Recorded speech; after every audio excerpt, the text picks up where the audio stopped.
વિસનગર શહેરની દેવર્ષી ટાઉનશીપ ખાતે 10 દિવસથી ગણેશ મહોત્સવની ધામધૂમથી ઉજવણી કરવામાં આવી હતી, જેમાં તારીખ 27 ઓગસ્ટને બુધવારના રોજ શહેરના મહેસાણા રોડ પર આવેલા ગુરુ નાનક સોસાયટી ખાતેથી ગણપતિ દાદાની મૂર્તિને વાજતે ગાજતે નાચગાન અને ભારે ઉત્સાહ સાથે ભવ્ય શોભાયાત્રાનું આયોજન કરવામાં આવ્યું હતું, જેમાં શ્રી રમેશભાઈ પારવાની અને દીપા પારવાની સહિત સિંધી સમાજના ભાઈઓ બહેનો અને દેવર્ષી ટાઉનશીપના દાદાના ભક્તો મોટી સંખ્યામાં જોડાયા હતા.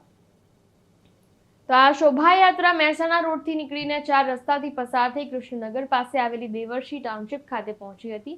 સમગ્ર ગુજરાતમાં ગણપતિ દાદાના આ મહાઉત્સવની ભક્તો દ્વારા જોરદાર ઉજવણી કરવામાં આવે છે, ત્યારે વિસનગર શહેરના દેવર્ષી ટાઉનશીપ ખાતે પણ છેલ્લા 15 વર્ષથી પૂરી શ્રદ્ધા અને આસ્થા સાથે ગણપતિ દાદાની સ્થાપના કરવામાં આવે છે અને 10 દિવસ સુધી ગણેશજીની સ્તુતિ, પૂજા અને આરાધના પણ કરવામાં આવે છે, જેમાં દરરોજ રાત્રે ભજન કીર્તન અને બહેનો દ્વારા ગરબાની રમઝટ બોલાવી હતી, જેમાં ગણેશ ચતુર્થીના દિવસે ગણપતિ દાદા સમક્ષ માવાની કેક કાપીને નાના બાળકો સહિત તમામ ભક્તોએ ઉજવણી કરી હતી.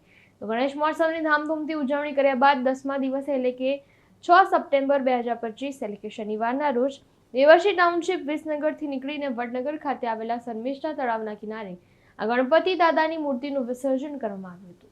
આ દાદાની દયાથી આ અમારો 15 વર્ષ પૂર્ણ થયો અને આ વર્ષે અમે દાદાને વરઘોડા સાથે ધૂમધામથી ઝૂલેલાલ સિંધી સોસાયટીથી આપણે ઘરે લાવ્યા અને સિંધી સોસાયટીથી વરઘોડાથી લાવ્યા હતા અમે. અને આ કાર્યક્રમમાં અમારે સિંધી સમાજ અને દેવર્ષી ટાઉનશીપના સહયોગી બધાને સહયોગ આપ્યો છે, એ લોકોનો ખૂબ ખૂબ આભાર. અને આવતા વર્ષે બી અમે આના વધારે કરવાની ઈચ્છા છે, જે વાક્ય દાદાની ઈચ્છા. પ્રકાશ સોની સાથે ચક્રવાત ન્યૂઝ, વિસનગર.